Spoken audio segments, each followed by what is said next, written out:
नमस्कार मिस्टर नरेंद्र मोदी। मैं डॉक्टर मड्यूसा, भारत की एक आम नागरिक।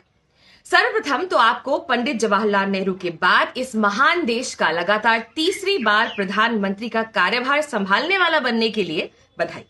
चलिए, अब इतिहास के पन्नों पे किसी संदर्भ में आपका नाम नेहरू जी के बगल में तो आएगा।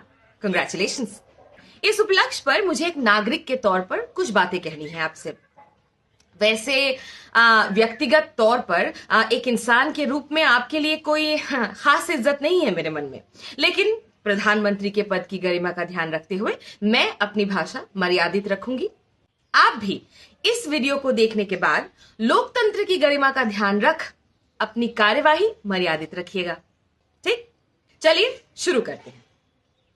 मोदी जी, मैं आज आपसे आपके द्वारा पालित, पोषित और पुरस्कृत धार्मिक नफरत और सांप्रदायिकता की बात करना चाहती हूं। वो नफरत जिसने एक आम मुसलमान नागरिक से इस देश में इज्जत और शांति से जीने का अधिकार जैसे छीन सा लिया है। वो सांप्रदायिकता जिससे मुसलमान का फ्रिज, उसका घर, उसकी दुकान कुछ भी महफूज नहीं है। पिछले 10 साल का हिसाब छोड़ देती हूं मोदी जी। पिछले 10 दिन में ही आपके नए कार्यकाल में आने वाले समय की छवि दिख गई है मुझे। मंडला मध्य प्रदेश में कुरैशी समुदाय के 11 परिवारों के घर उनके फ्रिज में गौमांस होने के शक में 24 घंटे के अंदर अंदर गिरा दिया जाते हैं। कोई फोरेंसिक जांच नहीं, कोई सुनवाई नहीं, कोई संवैधानिक तरीका नहीं। बस बुलडोजर आए और 30-30 साल से खड़े मकान आंखों के सामने टूट गए। गुजरात में एक मुस्लिम महिला को सरकारी आवास मिल गया तो पूरा मोहल्ला सड़क पे आ गया कि हिंदू एरिया में मुसलमान की एंट्री नहीं। छत्तीसगढ़ में 3 मुसलमान युवकों को गौ तस्करी के आरोप में आप ही की पार्टी के गौरक्षकों ने मार डाला और फिर उनकी गिरफ्तारी के बाद आप ही के कार्यकर्ता और नेता इंसान के हत्यारों के लिए इंसाफ की मांग कर धरना दे रहे हैं। अलीगढ़ में मोहम्मद फरीद को चोरी के इल्जाम में सरेआम मार कर मार डाला। लखनऊ के अकबरनगर में रिवर फ्रंट बनाने के लिए 1900 परिवारों के घर उजाड़ दिए गए। हिमाचल प्रदेश में जावेद की दुकान पुलिस की मौजूदगी में और जय श्री राम के नारों के बीच लोगों ने तोड़ डाली और व्हाट्सएप पर ईद के मौके पर दी गई कुर्बानी की फोटो डालने के जुर्म में जावेद गिरफ्तार हुआ, उसकी दुकान तोड़ने वाले लोग नहीं। आपको पता है ना, ये सब दिख रहा है ना। आपके एडवाइजर्स आपको बताते हैं ना कि ये सब हो रहा है। अगर हां, तो मैं पूछना चाहती हूं कि ये कैसा भारत बना रहे हैं आप मोदी जी? सत्य, अहिंसा और सहिष्णुता को आधार मानने वाला देश का सबसे व्यापक धर्म कुछ लोगों की अंधी नफरत, घृणा और इंफीरियोरिटी कॉम्प्लेक्स के बलि चढ़ा जा रहा है और आप देख रहे हैं। दिख रहा है ना आपको ये सब?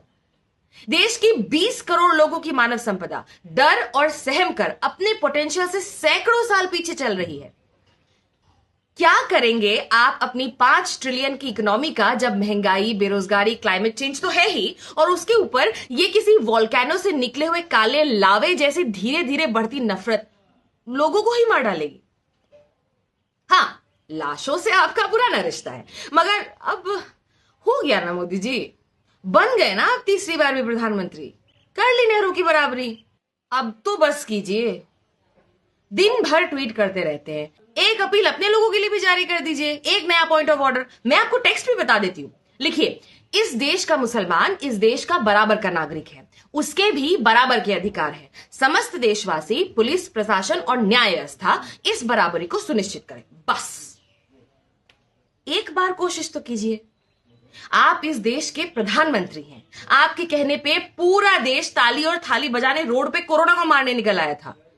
शायद इस देश की मरती इंसानियत को भी सीपीआर मिल जाए।